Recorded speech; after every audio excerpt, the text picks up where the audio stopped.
Have you ever dreamed of trading in your snow boots for flip-flops year-round? Of waking up to the sound of roosters and the smell of salt water in the air? Welcome to Key West, the southernmost point in the continental United States, a place where the sunsets are legendary and the lifestyle is famously laid back. But beyond the postcard-perfect images of Duval Street and Mallory Square, what does it actually cost to live in this island paradise? Today, we're pulling back the curtain. We're going to dive deep into the real cost of living in Key West, from the eye-watering housing market to your daily grocery bill. Is it a dream you can afford? Let's find out together. First things first, let's address the elephant in the room: housing. This is, without a doubt, the biggest financial hurdle for anyone considering a move to Key West. The island is only about 4 miles long and 2 miles wide, and you can't just create more land. This limited supply, coupled with immense demand from second-home buyers, vacation renters, and those looking to live the dream, creates an incredibly competitive and expensive real estate market. Let's talk numbers.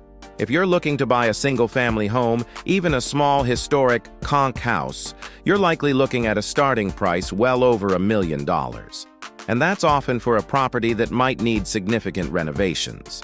A modest 2-bedroom, 2-bathroom condo will easily set you back anywhere from $700,000 to over $1 million, depending on the location, views, and amenities. We're talking about a market where prices are more comparable to major metropolitan hubs than to other small towns in Florida. It's a luxury market, plain and simple. So what about renting? It's not much easier.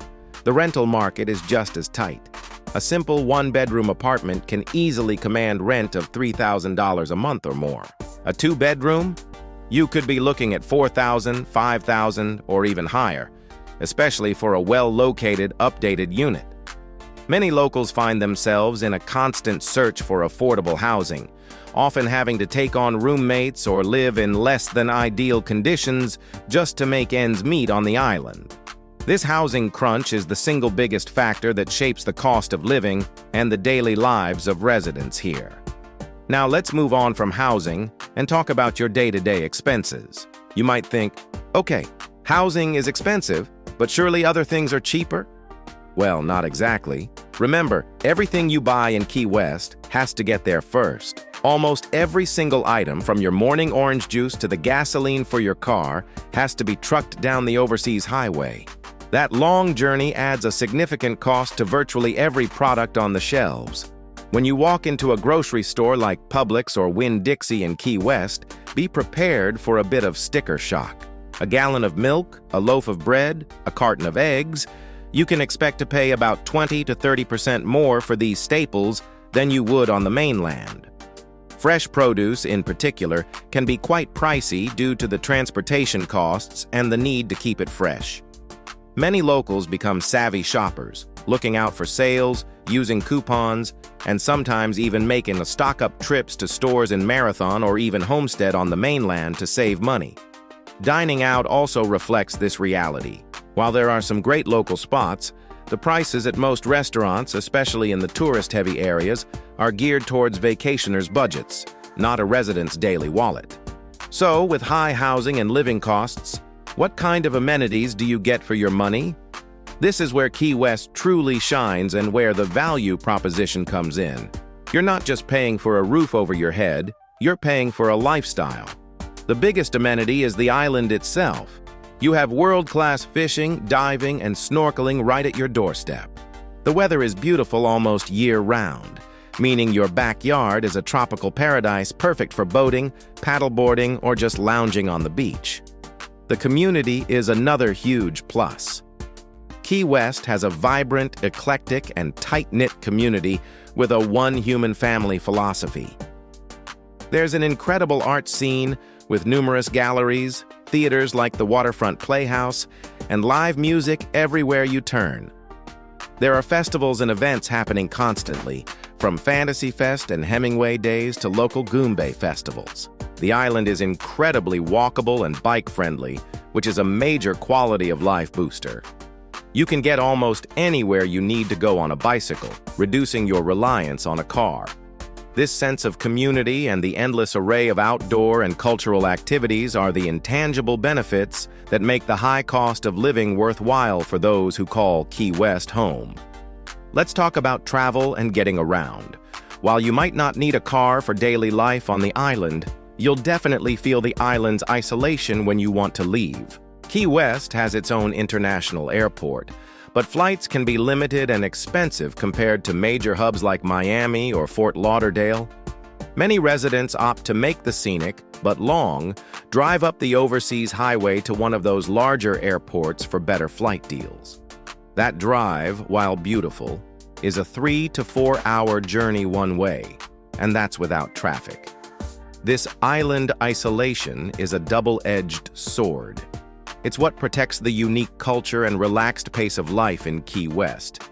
But it also means that a quick trip to a big box store, a specialist doctor, or a major city is a full-day affair. You have to plan ahead for things that people on the mainland take for granted. Need something from Target or IKEA? That's a road trip. This is a crucial lifestyle factor to consider. Are you someone who needs easy access to the conveniences of a larger city, or do you cherish the seclusion and are willing to plan for those occasional trips off the rock? So, who can realistically afford to live here? What kind of income bracket are we talking about? The reality is that Key West is a place of financial extremes.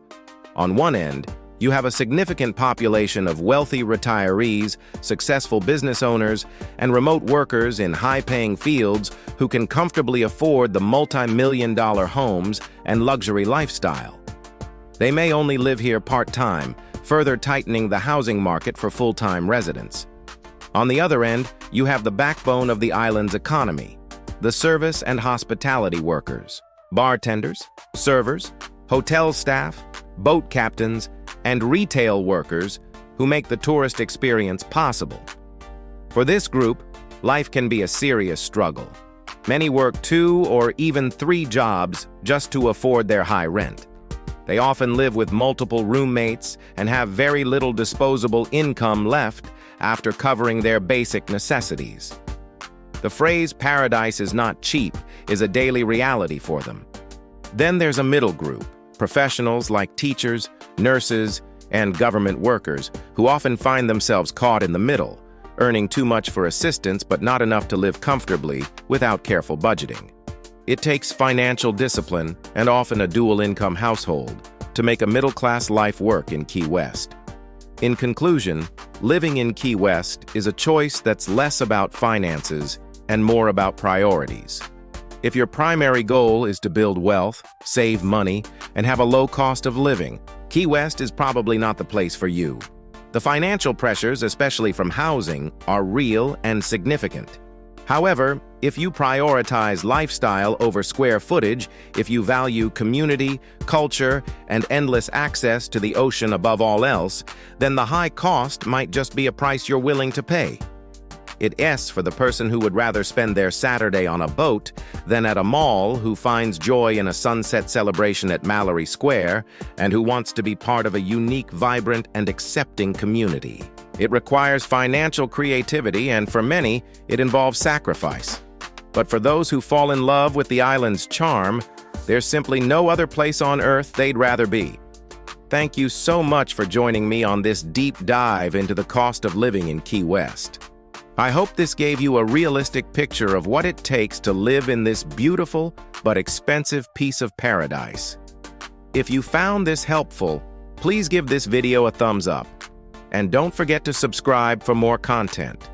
Let me know in the comments if you have any questions or your own experiences with Key West. See you in the next video.